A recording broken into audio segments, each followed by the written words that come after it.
Sir నమస్కారం sir. నమస్తే అండి.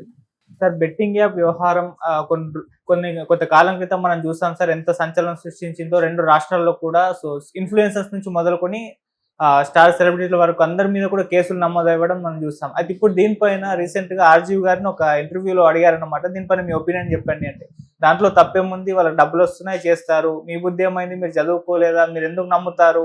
ఇప్పుడు నాగార్జున ఏదో ఒక గోల్డ్ జ్యువెలరీ యాడ్ చేశారనుకో, దాంట్లో మోసపోతే ఇప్పుడు నాగార్జున కేసు పెడతారా అంటూ మాట్లాడారు. మరి దీనిపైన భిన్నాభిప్రాయాలు వ్యక్తం అవుతున్నాయి. ఆయన కామెంట్స్‌ని మీరు ఏ విధంగా చూస్తారు సార్? అంటే క్యాజువల్‌గా ఎవరైనా చేసేది అదే. హ్మ్. డబ్బులొస్తున్నాయి కాబట్టే చేస్తారు ఎవరైనా. డబ్బులు రాకుండా ఉచితంగా చేయరు గదా! హ్మ్. ఇప్పుడు రేవంత్ రెడ్డి గారు డ్రగ్ రహిత తెలంగాణ నేను కోరుకుంటున్నాను. దానికి సంబంధించి నాకు యాడ్ ఫిల్మ్స్ తీసివ్వండి అని అడిగారు హ్మ్. సినిమా పరిశ్రమని. ఏదో కొంతమంది చేసిచ్చారు. మీ సినిమాలకు సంబంధించిన ధర అంటే టికెట్ ధరలు పెంచుకోవడానికి మా దగ్గరికి వస్తున్నారు. మాకు ఈ మాత్రం చెయ్యరా ఇలా ఏదో మాట్లాడాడు. అది ధార్మిక గొడవ. అలా కాకుండా ఇవి ఈ ఎండార్స్మెంట్లు అన్నీ కూడా ఆర్థికంగా వాళ్ళకి లబ్ధి చేకూరేది, వీళ్ళకి లబ్ధి చేకూరేది. ఇప్పుడు ఇక్కడ ప్రధానమైన సమస్య ఏంటంటే ఎవరైతే వాటికి సంబంధించినటువంటి యాడ్ ఫిలిమ్స్లో నటిస్తున్న వాళ్ళు కావచ్చు, లేకపోతే ఆ షోరూముల ఓపెనింగ్కి వచ్చిన వాళ్ళు కావచ్చు, వాళ్ళు ఆ అకేషన్ మేరకు వస్తారు అంతే. ఈ కంపెనీ గురించి పరిశోధించి రారు కదా. ఒకటి బ్రైట్ ఫ్యూచరు అంతకుముందు 5 ఏళ్ల నుంచో 10 ఏళ్ల నుంచో బాగా జరుగుతూ ఉంటుంది ఒక చిట్ ఫండ్ కంపెనీ. దాంట్లో దానికి సంబంధించిన ఏదో ఈవెంట్లో ఒక సినిమా యాక్టర్ పాల్గొంటారు అనుకుందాం. అంటే వాళ్ళు కూడా దీని చరిత్ర చూసే వస్తారు. 5-6 ఏళ్ల నుంచి వీళ్ళు ఎటువంటి ఇబ్బంది లేకుండా నడుపుతున్నారు కాబట్టి ఓకే, ఇక్కడ మనం మాట్లాడవచ్చు, కొంత డబ్బులు వస్తాయి ఈ రోజుకి అనుకునే వస్తారు. వచ్చిన తర్వాత నెక్స్ట్ వీక్ వాడు బోర్డు తిప్పేశారు అనుకోండి, ఏంటి పరిస్థితి? మీరే బాధ్యులు అంటే అలాగా కానీ అంటున్నారు. ఆ బ్లేమ్స్ నడుస్తున్నాయి. చాలా షోరూమ్స్ ఓపెనింగ్, కంపెనీల ఓపెనింగ్కి ఒక ఈవెంట్గా దాన్ని జరిపినప్పుడు ఆ ఈవెంట్ మేనేజర్లు వాళ్ళకు అందుబాటులో ఉన్నటువంటి రకరకాల సినిమా సెలబ్రిటీస్ కావచ్చు వాళ్ళని తీసుకొస్తున్నారు. సెలబ్రిటీస్ని ఎవరెవరిని తీసుకురాగలరు మీరు అని వాళ్ళు అడుగుతారు. వీళ్ళు వాళ్ళ జాబితాలో ఉన్న వాళ్ళు ఏవో చెప్తారు, వాళ్ళు కొన్ని టిక్ పెడతారు. ఇదంతా మెకానికల్గా జరిగే వ్యవహారమే. ఈ మెకానికల్గా జరిగిపోవటం అనేది వీటికి సంబంధించి. కానీ బెట్టింగ్ యాప్స్కి సంబంధించి ఇదంతా ఆన్లైన్ గొడవే. వాళ్ళు దానికి కూడా ఏజెంట్స్ ఉన్నారు.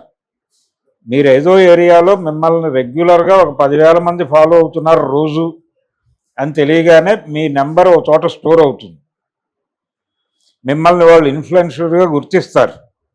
గుర్తించి మిమ్మల్ని ఏదో నెంబర్ నుంచి అప్రోచ్ అయ్యి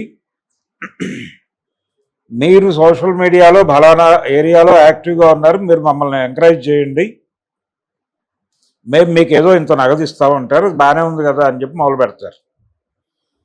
అంతవరకే. పరిశోధన జరిపి ఎండార్స్ చేయటం అనే కల్చర్ మన దగ్గర లేదు. ఉండాలి అంటే ప్రభుత్వాలు ఒక నిబంధన తీసుకొస్తే ఆ నిబంధన తీసుకొచ్చిన తర్వాత ఆ నిబంధన మేరకు వ్యవహరించట్లేదు అనేది కేసు పెట్టచ్చు. అంటే మీరు చెప్పాలి.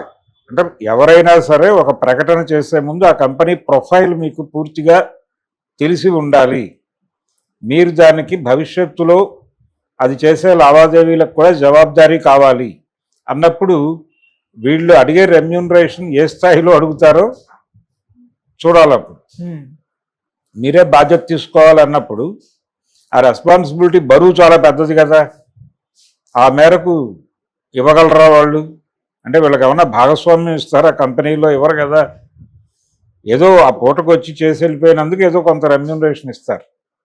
ఇక్కడ ఈ బెట్టింగ్ యాప్స్ వాళ్ళు కూడా గొడవ కూడా అదే. ఏదో మనం ఒక ఏరియాలో యాక్టివ్గా ఉన్నాం, మన అభిప్రాయాలు చలామణి అవుతున్నాయి, 10 మంది చూస్తున్నారు, ఈ 10 మంది చూడటము అనేది పెట్టుబడిగా మనకేదో కొంత ఇన్కమ్ వస్తుంది, దీని మీద మనం కథ నడుపుతాం అనే ఉద్దేశంతో వాళ్ళు ఏదో దిగుతున్నారు. వాళ్ళ మీద కేసులు పెట్టేస్తే అలాగా. ఆల్రెడీ మేము విట్నెసెస్గా తీసుకుంటున్నాం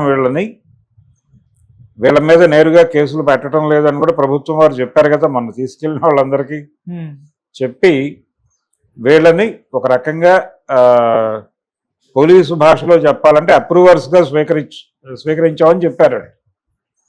అది జరుగుతుంది. ఆ బెట్టింగ్ యాప్స్ ఎవరైతే డిజైన్ చేశారో వాళ్ళ మీద కేసులు పెట్టి వీళ్ళందరినీ ఆ కేసుల్లో వాళ్ళకి వ్యతిరేక సాక్షులుగా వాడుకుంటారు. అంతే. నేరం చేసేసారని వీళ్ళందరినీ లోపలేయట్లేదు. ఎందుకంటే అక్కడ ప్రొసీజర్ లేదు. ప్రొసీజర్ లేనప్పుడు వాళ్ళు మాత్రం ఏ ప్రొసీజర్ ప్రకారం లోపలేయాలంటే అక్కడ ఒక సిస్టమ్ ఉండాలి కదా, అది లేదు. భవిష్యత్తులో అది చేస్తే అప్పటి వరకు బెట్టింగ్ యాప్స్ చేయటం ఇది ఇప్పుడు వర్మ గారు చెప్పింది కరెక్టే. అది జనరల్గా మీరు ఒక రూల్స్ పెట్టేసి మీరు ప్రతి ఏదైనా అడ్వర్టైజ్మెంట్ చేయదలుచుకుంటే దానికి సంబంధించిన ప్రొఫైల్ మీద మీరు పరిశోధన జరపండి. ఆ పరిశోధన జరపడానికి అయ్యే ఖర్చు ఎవరివ్వాలి? అది కూడా కలిపి వాళ్ళ రెమ్యూనరేషన్లో కలిపి ఇవ్వాలి.